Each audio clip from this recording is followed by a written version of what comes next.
చాలామంది విద్యార్థులు Indian civil సర్వీసెస్లోకి ప్రవేశించి ముఖ్యంగా కలెక్టర్ ఉద్యోగం సంపాదించుకోవాలి అని కలలు కంటూ ఉంటారు. ఇలాంటి ఉదాత్తమైన లక్ష్యాలు పెట్టుకోవడం చాలా ఆరోగ్యకరమైన లక్షణం. ఎందుకంటే లో ఎయిమ్ ఈజ్ క్రైమ్ అన్నారు కాబట్టి ఎప్పుడూ కూడా గోల్స్ అంటే లక్ష్యాలు చాలా ఉన్నతంగానే ఉండాలి. అదేవిధంగా ఇండియన్ సివిల్ సర్వీసెస్ ఎగ్జామినేషన్ ప్రపంచంలోనే ఒక అత్యున్నత స్థాయి కలిగినటువంటి పరీక్ష. దీనికి సన్నద్ధమైన విద్యార్థులు అందరూ కూడా పరీక్షలో విజయం సాధించినా లేదా ఒక్కొక్కసారి సాధించలేకపోయినా కూడా ఆ ప్రిపరేషన్ వల్ల వారి వ్యక్తిత్వంలో చాలా సానుకూలమైనటువంటి మార్పులు ఖచ్చితంగా కలిగి తీరుతాయి. కాబట్టి సివిల్ సర్వీసెస్కు చాలా సీరియస్గా ప్రిపేర్ అవుతే, సన్నద్ధమవుతే అన్ని స్థాయిల్లో అంటే ఇంటలెక్చువల్ స్థాయిలో, ఎమోషనల్ స్థాయిలో, సైకాలజీ స్థాయిలో విద్యార్థుల్లో ఖచ్చితంగా ఒక సానుకూల ధోరణి ఏర్పడుతుంది అనే మాట వాస్తవం. మరి సివిల్ సర్వీస్ పరీక్ష ఎన్ని అంచెలుగా జరుగుతుంది, ఎన్ని దశల్లో జరుగుతుంది, దీనికి వయో పరిమితి ఏ విధంగా ఉంటుంది, ఎన్ని అటెంప్ట్స్ ఏ కేటగిరీకి చెందిన వారికి లభిస్తాయి, దీనిలో ఎన్ని పేపర్స్ ఉంటాయి, అదేవిధంగా ఎన్ని మార్కులకు ఏ దశల్లో పరీక్ష జరుగుతుంది, ఎటువంటి ప్రశ్నలు అడుగుతారు అనే కొన్ని విషయాలని విహంగ వీక్షణం చేసుకునే ప్రయత్నం చేద్దాం. సివిల్ సర్వీసెస్కు నోటిఫికేషన్ ప్రతి సంవత్సరం ఫిబ్రవరి లేదా మార్చి నెలలో విడుదలవుతుంది. ఈ సివిల్ సర్వీసెస్ అనేది ప్రిలిమ్స్, మెయిన్స్ మరియు ఇంటర్వ్యూ అనే 3 దశల్లో జరుగుతుంది. అదేవిధంగా ఈ 3 దశలు పూర్తి కావడానికి ఇంచుమించు 1.5 సంవత్సరం పడుతుంది. ఈ 1.5 సంవత్సరంలో ఏ దశలో విద్యార్థి విఫలమైనా కూడా మరో 1.5 సంవత్సరాల పాటు అతను తన పోరాటాన్ని కొనసాగించవలసిందే. సో ఇప్పుడు ఫిబ్రవరి లేదా మార్చి నెలలో ప్రకటన విడుదలవుతుంది. వీరికి అంటే ఈ పరీక్షకు అప్లై చేసేటటువంటి విద్యార్థులకు ఆగస్టు 1 నాటికి 21 సంవత్సరాలు నిండి ఉండాలి, అంటే పూర్తి అయి ఉండాలి. అదేవిధంగా ప్రిలిమినరీ ఎగ్జామినేషన్ ప్రతి సంవత్సరం మే లాస్ట్ వీక్లో కానీ, అంటే మే చివరి వారంలో కానీ లేదా జూన్ మొదటి వారంలో కానీ జరుగుతుంది. మరి సివిల్ సర్వీసెస్లో ఓసీ అభ్యర్థులకు 6 అటెంప్ట్స్, బీసీ అభ్యర్థులకు 9 అటెంప్ట్స్ వస్తాయి. అదేవిధంగా ఎస్సీ మరియు ఎస్టీ అభ్యర్థులు ఇంచుమించు 11 అటెంప్ట్స్ వరకు ఇవ్వగలరు. కానీ ఇక్కడ మనం గుర్తుపెట్టుకోవాల్సింది ఏమంటే ఒక్కొక్క అటెంప్ట్ పూర్తి కావడానికి సుమారు 1.5 సంవత్సరం పడుతుంది. కాబట్టి వీలైనంత తొందరగా అతి తక్కువ అటెంప్ట్స్లో, అతి చిన్న వయస్సులో ఈ సివిల్ సర్వీసెస్ని క్రాక్ చేయడం వ్యూహాత్మకంగా ప్రతి అభ్యర్థికి కలిసి వస్తుంది. కాబట్టి ఎంత తొందరగా వీలైతే అంత తొందరగా విజయాన్ని సాధించడానికి అభ్యర్థి ప్రయత్నించాలి. సో నోటిఫికేషన్ ఫిబ్రవరి లేదా మార్చిలో విడుదలవుతే ప్రిలిమ్స్ పరీక్ష మే చివరి వారంలో కానీ లేదా జూన్ మొదటి వారంలో కానీ జరుగుతుంది. ఇక ప్రిలిమ్స్ పరీక్ష తీరుతెన్నులు పరిశీలిద్దాం. ఇది ప్రిలిమ్స్ పరీక్ష 2 పేపర్స్ను కలిగి ఉంటుంది. ఒకటి జనరల్ స్టడీస్ పేపర్ 1, ఇంకొకటి సిసాట్. జనరల్ స్టడీస్ పేపర్ 1లో 100 క్వశ్చన్స్ ఉంటాయి.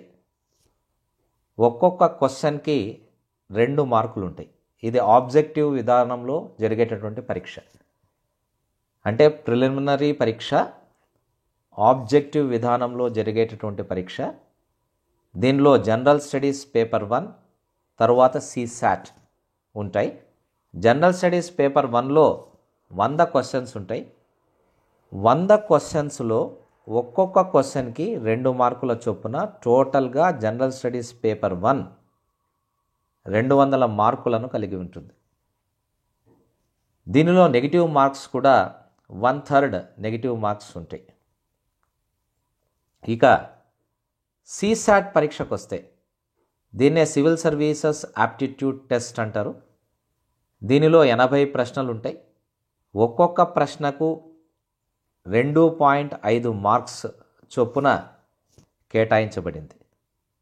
మరి జనరల్ స్టడీస్ పేపర్ 1లో ఏ అంశాల గురించి ప్రశ్నలు వేస్తారు అంటే Indian polity, art and architecture, economy, ancient history, physical geography, science and technology ఇలాంటి వాటి మీద ప్రశ్నలు ఉంటాయి. అదేవిధంగా సమకాలీన అంశాల మీద కూడా ప్రశ్నలు ఉంటాయి. అంటే కరెంట్ అఫైర్స్ మీద ప్రశ్నలు ఉంటాయి. కానీ ఈ కరెంట్ అఫైర్స్ అంటే ఇంతవరకు తీసుకున్న గణాంకాల ప్రకారం ఈ కరెంట్ అఫైర్స్ యొక్క తీరుతెన్ను పరిశీలిస్తే ఇంచుమించు 18 నెలల 18 మంత్స్ స్పాన్ టైంలో అంటే 18 మంత్స్ స్పాన్లో జరిగినటువంటి అంశాల గురించి మాత్రమే ప్రస్తావన ఉంటుంది.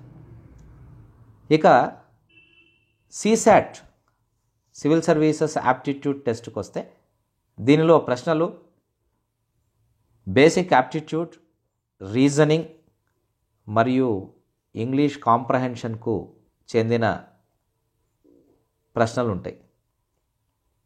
ఇక ప్రిలిమినరీ పరీక్ష ఇచ్చిన తరువాత అంటే రాసిన తరువాత 40 రోజుల లోపల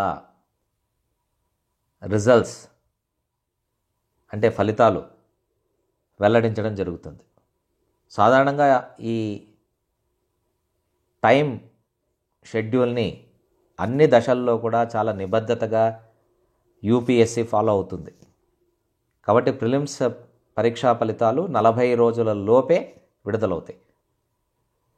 అదేవిధంగా ప్రిలిమ్స్ రిజల్ట్స్ వచ్చిన తరువాత మెయిన్ ఎగ్జామినేషన్ రాయడానికి 65 రోజుల సమయం ఉంటుంది. ఇంచుమించు 2 నెలల పైచిలుకు. కానీ రిజల్ట్స్ రోజు వరకు వెయిట్ చేయకుండా సివిల్ సర్వీసెస్ ప్రిలిమ్స్ రాసిన వెంటనే ఒక 2 రోజులు రెస్ట్ తీసుకొని వెంటనే మెయిన్స్ ప్రిపరేషన్ ప్రారంభించడం మంచిది. ఎందుకంటే అదనంగా ఇంకొక 30-40 రోజులు కలిసి వస్తుంది. ఇక మెయిన్ ఎగ్జామినేషన్ ఎలా ఉంటుంది, దీనిలో ఎన్ని పేపర్లు ఉంటాయి అనేది ఇప్పుడు పరిశీలిద్దాం. సివిల్ సర్వీసెస్ మెయిన్ ఎగ్జామినేషన్లో జనరల్ ఎస్ఏ పేపర్ అని ఒకటి ఉంటుంది. ఈ జనరల్ ఎస్ఏ పేపర్ 250 మార్కులకు ఉంటుంది. దీనిలో అంటే ఈ జనరల్ ఎస్ఏ పేపర్లో 2 సెక్షన్స్ ఉంటాయి. ప్రతి సెక్షన్ క్రింద 4 ఎస్సేలు ఉంటాయి. అంటే టోటల్గా 8 వ్యాసాలు. ఈ 8 వ్యాసాలలో అంటే 2 సెక్షన్స్లో కలిపి 8 వ్యాసాలు ఉంటాయి. ఒక్కొక్క సెక్షన్కి 4 ఎస్సేలు చొప్పున. ఈ 8 వ్యాసాలలో అభ్యర్థి 2 వ్యాసాలను ఎంపిక చేసుకొని రాయాలి. అంటే 2 essays should be attempted, 1 from each section. ప్రతి ఎస్సేకి ప్రతి వ్యాసానికి 125 మార్కులు ఉంటాయి. అంటే 2 essays రాసినప్పుడు 250 మార్కులు. ఇది చాలా కీలకమైన పేపర్. ఎస్సేలో ఎన్ని అంశాలు మనం స్పృశించాలి, ప్రస్తావించాలి, ఏ విధంగా ఎస్సే కన్స్ట్రక్ట్ చేయాలి అనే దాని మీద ఇదే ఛానల్లోనే చాలా కాలం క్రితం వీడియో చేయడం జరిగింది. దాన్ని మీరు పరిశీలిస్తే మీరు ఎస్ఏ పేపర్ ఎలా అటెంప్ట్ చేయాలి అనేది మీకు తెలుస్తుంది. అండ్ సాధారణంగా ఎస్ఏ టాపిక్స్ ఎలా ఉంటాయి, దేనికి సంబంధించింది అయి ఉంటాయంటే maybe philosophical essays. For example beauty is skin deep, explain. And age is not sage, rage is not courage, ఇలాంటి వాటి మీద. అంటే ఒక కోట్ ఇస్తారు, అంటే ఒక చిన్న ప్రకటన లాంటిది, ఒక చిన్న నీతి సూత్రం ఇస్తారు, దాని గురించి వివరించండి అనేది ఉంటుంది. సోషల్ ఇష్యూస్ అంటే సామాజిక అంశాలు, జస్ట్ లైక్ ఉమెన్ ఎంపవర్మెంట్, అంటే స్త్రీ సాధికారత, ఇలాంటి అంశాల మీద ఎస్సేస్ ఉండొచ్చు. ఇంటర్నేషనల్ ఇష్యూస్, చైనాతో, వివిధ దేశాలతో మనకున్న సంబంధ బాంధవ్యాలు, ఇలాంటి వాటి మీద కూడా ప్రశ్నలు ఉండొచ్చు. కల్చరల్ ఇష్యూస్, భారతదేశం యొక్క సంస్కృతి, వారసత్వము, అలాంటి వాటి మీద ప్రశ్నలు అడిగే అవకాశం ఉంది. పొలిటికల్ ఇష్యూస్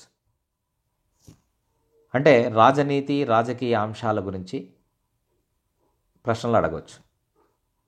సో దీంట్లో ఫిలసాఫికల్ ఎస్సేస్ అందరూ బాగా రాసే అవకాశం లేదు, ఎందుకంటే దీనికి ఫిలసాఫికల్ ఎస్సేస్ డెవలప్ చేయాలి, కన్స్ట్రక్ట్ చేయాలి అంటే భాష మీద చాలా పట్టు ఉండాలి. మిగిలిన వాటిల్లో మీకు డేటా ఉంటే సరిపోతుంది, అంటే ఆ గణాంకాలు ఉంటే సరిపోతుంది, నిర్వచనాలు మీ దగ్గర ఉంటే సరిపోతుంది, న్యూస్ పేపర్ ఫాలో అవుతుంటే, సమకాలీన అంశాల గురించి న్యూస్ పేపర్ ఫాలో అవుతుంటే మిగిలిన అంశాల మీద మీరు చక్కగా వ్యాసం రాసేటటువంటి అవకాశం ఉంది. ఇక మరో పేపర్ ఇంగ్లీష్ 300 మార్కులకు ఉంటుంది. ఇది ఓన్లీ క్వాలిఫైయింగ్ ఎగ్జామినేషన్.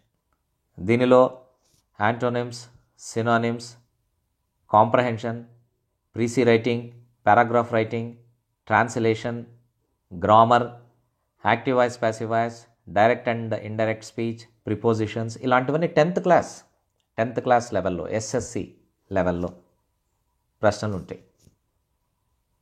ఇక రీజనల్ లాంగ్వేజ్ అంటే రాజ్యాంగంలో పేర్కొన్న ఏదో ఒక ప్రాంతీయ భాషకు సంబంధించినటువంటి పేపర్ ఇది. సాధారణంగా మన తెలుగు విద్యార్థులందరూ, తెలుగు రాష్ట్రాలకు సంబంధించిన విద్యార్థులందరూ కూడా దీన్ని తెలుగులో రాస్తారు. ఇది కూడా 10th క్లాస్ స్థాయిలోనే ఉంటుంది. దీనిలో కూడా పారాగ్రాఫ్ రైటింగ్, అనువాదము, సందులు, సమాసాలు, ప్రీసీ రైటింగ్, ఇలాంటివన్నీ ఉంటాయి. వ్యతిరేక పదాలు, సొంత వాక్యాలు, ఇలాంటివన్నీ 10th క్లాస్ లెవెల్లో ఈ పేపర్ ఉంటుంది. ఇది కూడా క్వాలిఫైయింగ్ ఎగ్జామినేషన్.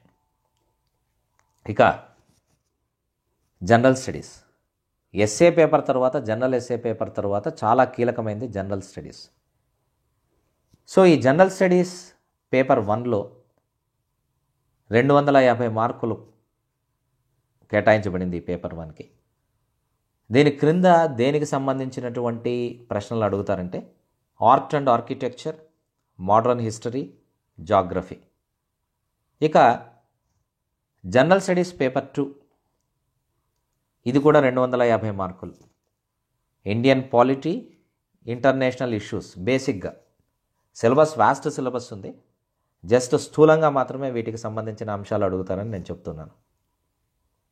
ఇక జనరల్ స్టడీస్ 3, ఇది కూడా 250 మార్క్స్. దీని క్రింద వచ్చే అంశాలు ఎన్విరాన్మెంట్ అంటే పర్యావరణం, ఎకానమీ అండ్ బయోడైవర్సిటీ అంటే ఆర్థిక శాస్త్రానికి సంబంధించినటువంటి అంశాలు, అదేవిధంగా జీవ వైవిధ్యానికి సంబంధించినటువంటి అంశాలు. సైన్స్ అండ్ టెక్నాలజీ, ముఖ్యంగా స్పేస్ రీసెర్చ్ ఎలా జరుగుతూ ఉంది, మిలిటరీలో ఏ విధంగా సైన్స్ అప్లికేషన్స్ ఉన్నాయి, బయోమెడికల్ ఇంజనీరింగ్ ఎలా ఉంది, వ్యాక్సినేషన్ ప్రాసెస్ ఎలా ఉంది, పాండమిక్ స్టాటిస్టిక్స్ ఎలా ఉన్నాయి, ఇలాంటివన్నీ కూడా అడుగుతారు. దీంట్లోనే డిజాస్టర్ మేనేజ్మెంట్ అంటే విపత్తు నిర్వహణ చాలా కీలకమైన పాత్ర పోషిస్తుంది ఈ భాగం అనేది. సో ఇక్కడ జనరల్ స్టడీస్ పేపర్ 3లో అగైన్ 250 మార్క్స్. ఇక జనరల్ స్టడీస్లో 4వ paper, general studies paper 4, it also includes 250 marks of course. Ethics, integrity and aptitude. దీంట్లో ఎథిక్స్ కింద చాలా కేస్ స్టడీస్ ఇస్తారు, ఆ కేస్ స్టడీస్ని మీరు విశ్లేషించగలగాలి. సో దీనికి కూడా అగైన్ ఒక లాజికల్ థింకింగ్ ఉండాలి, మీ యాటిట్యూడినల్ అప్రోచ్ కరెక్ట్గా ఉండాలి, మీ మానసిక నిబద్ధత కూడా చాలా ఆరోగ్యకరంగా ఉండాలి. So general studies paper 1, paper 2, paper 3, paper 4 అయిపోయింది. ఇక ఆప్షనల్ సబ్జెక్ట్.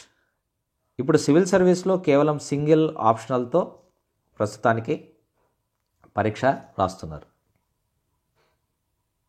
ఆప్షనల్ సబ్జెక్ట్లో 2 పేపర్లు ఉంటాయి. ఇంచుమించు 18 ఐచ్ఛికాలు దీని క్రిందకు వస్తాయి. అంటే 18 సబ్జెక్ట్స్లో ఏదో ఒక దాన్ని మీరు ఆప్షనల్గా ఎంచుకోవచ్చు. కొన్ని స్కోరింగ్ కాదు, ఇలాంటి మాటలు మీరేం నమ్మాల్సిన పని లేదు. మీకు దేనిలో అభినివేశం ఉందో, ఏ సబ్జెక్టు పట్ల సాధికారత ఉందో, ఏ సబ్జెక్టు పట్ల ఇంట్రెస్ట్ ఉందో కాదు, ఏ సబ్జెక్టు పట్ల మీకు సాధికారత ఉందో అలాంటి సబ్జెక్టుని ఆప్షనల్గా పెట్టుకోండి. ఆప్షనల్లో 2 పేపర్లు ఉంటాయి. Paper 1 250 marks, again paper 2 250 marks. అంటే ఆప్షనల్ సబ్జెక్టు మీరు బాగా సాధికారికంగా నేర్చుకొనగలిగి ఉంటే 500 మార్క్స్ మీ ఖాతాలో ఉన్నట్టే. దీనిలో మీరు ఏ 60 to 70% మార్క్స్ సాధించినా మీ స్కోరు, మీ ర్యాంకు చాలా ఉన్నతంగా ఉంటుంది. ఇక ఈ రాత పరీక్ష అయిన తర్వాత, అంటే ప్రిలిమ్స్ అయిపోయింది, మెయిన్స్ అయిపోయింది. మెయిన్స్లో జనరల్ స్టడీసు, జనరల్ ఎస్సే, అదేవిధంగా ఆప్షనల్ సబ్జెక్ట్ అయిపోయిన తర్వాత personality test, that is interview, మౌఖిక పరీక్ష. ఇది 275 మార్క్స్కి ఉంటుంది. ఏ ఇంటర్వ్యూ అయినా ఎలా ఫేస్ చేయాలి, దీనిలో ఉన్నటువంటి వ్యక్తిత్వ కోణాలేవి, బాడీ లాంగ్వేజ్ ఎలా ఉండాలి, ఎలాంటి డ్రెస్ కోడ్ మనకు వర్తిస్తుంది, అండ్ ఎలాంటి ప్రశ్నలు అడుగుతారు, ఐ కాంటాక్ట్ ఎలా మెయింటైన్ చేయాలి, ఇవన్నీ కూడా ఒక 3-4 వీడియోలు అనేక ఉద్యోగాలకు సంబంధించిన ఇంటర్వ్యూలకు సంబంధించి 3-4 వీడియోలు ఇదే ఛానల్లోనే చేయడం జరిగింది. అక్కడ మీరు చూస్తే మీకు అవగాహన వస్తుంది. సో ఇప్పుడు టోటల్గా మెయిన్స్లో 1750 మార్క్స్, ఇంటర్వ్యూ 275 మార్కులు, టోటల్ వచ్చి 2025 మార్కులకు సివిల్ సర్వీస్ పరీక్ష జరుగుతుంది.